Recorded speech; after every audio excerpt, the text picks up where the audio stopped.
El gran Johannes Hevelius creó la última obra maestra de observaciones sin usar telescopios. Un incendio destruyó su observatorio, pero su fiel esposa ayudó a restaurar mapas. El Atlas Uranografia combinó la ciencia precisa y la increíble maestría artística del grabado. Hoy todavía usamos los nombres de constelaciones que este genio regaló a la humanidad. Bienvenidos. Hoy vamos a sumergirnos en la figura de Jan Hevelius, un personaje absolutamente fundamental para entender la astronomía del siglo XVII. Desde su observatorio en Danzig, él llevó la observación a simple vista hasta los límites de lo humanamente posible, justo en el umbral de la revolución que supondría el telescopio para la ciencia. Y esta es precisamente la idea central de su carrera. Hay que pensar en Hevelius como la culminación de milenios de tradición astronómica, una era en la que la precisión no dependía de la calidad de las lentes, sino de la escala monumental de los instrumentos, de una agudeza visual extraordinaria y de una dedicación incansable. Su obra es, en definitiva, el último gran testimonio del poder del ojo humano sin artificios. Para comprender en profundidad su legado, vamos a seguir esta estructura. Primero, exploraremos su trayectoria personal. Luego, su impresionante observatorio. Nos detendremos en el gran debate metodológico de su tiempo. Analizaremos sus obras más importantes y finalmente llegaremos a su obra magna, la uranografia. Empecemos, pues, por sus orígenes. El camino de Hevelius hacia las estrellas no fue ni mucho menos una línea recta. Fue más bien una evolución. Un viaje desde las obligaciones familiares y cívicas que tenía hacia su verdadera y única vocación, la ciencia.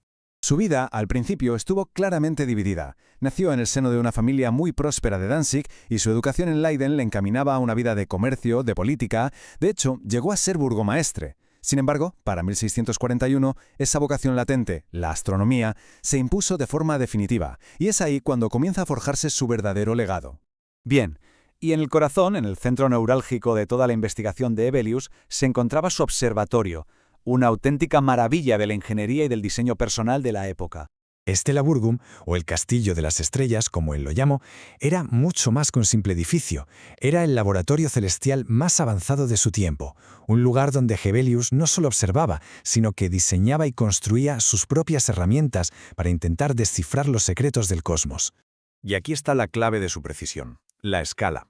Para poder medir la posición de las estrellas sin miras ópticas, necesitaba instrumentos de un tamaño colosal. Construyó sextantes y cuadrantes gigantescos sobre los tejados de sus casas en Danzig. Sus telescopios, que, ojo, usaba para observar, no para medir, llegaron a alcanzar longitudes enormes, de hasta 46 metros. ¿Por qué? Pues simplemente para obtener una imagen más grande y nítida, y para minimizar las aberraciones ópticas de las lentes tan primitivas de la época. Todo esto nos lleva inevitablemente a uno de los debates científicos más fascinantes e importantes de todo el siglo XVII. Una controversia que enfrentó la tradición más pura con la innovación tecnológica. La disputa fue con Robert Hooke, una figura importantísima de la Royal Society de Londres. Por un lado teníamos a Hevelius, el purista, que confiaba ciegamente en las miras abiertas, las pínulas. Su argumento era que la verdadera precisión venía de la escala del instrumento y de una vista experta. Temía, y con razón, que las lentes imperfectas de la época introdujeran más errores de los que corregían, como la aberración cromática. Por otro lado, estaba Hooke, que defendía el uso del retículo telescópico, la famosa cruz filar, como el futuro, el único futuro posible para la astronomía de precisión.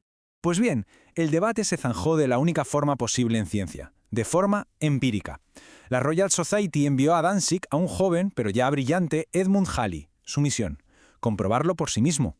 Tras semanas observando juntos, Halley tuvo que admitir que las mediciones de Hevelius eran extraordinariamente precisas. De hecho, rivalizaban con las que se podían obtener con las miras telescópicas más avanzadas. Su método, aunque parecía anticuado, quedaba así totalmente validado por sus resultados. Claro que toda esta obsesión por la precisión no era un fin en sí misma. Era la herramienta fundamental que le permitió producir obras científicas de un valor sencillamente incalculable. Su selenografía, publicada en 1647, fue un antes y un después. Fue la primera vez que la superficie de la Luna se cartografiaba con un detalle y una sistemática nunca vistos.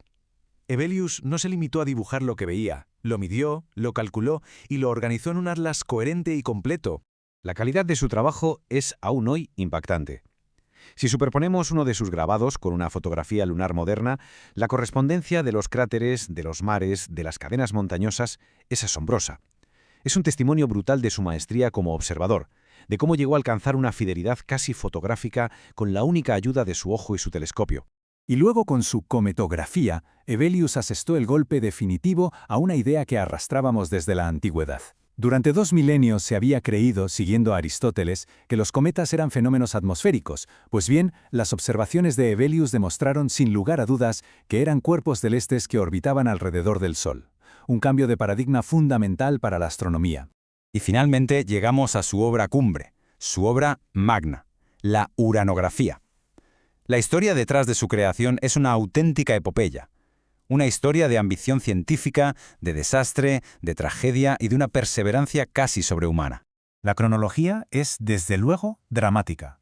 Tras décadas de trabajo meticuloso, en 1679, un incendio lo arrasa prácticamente todo.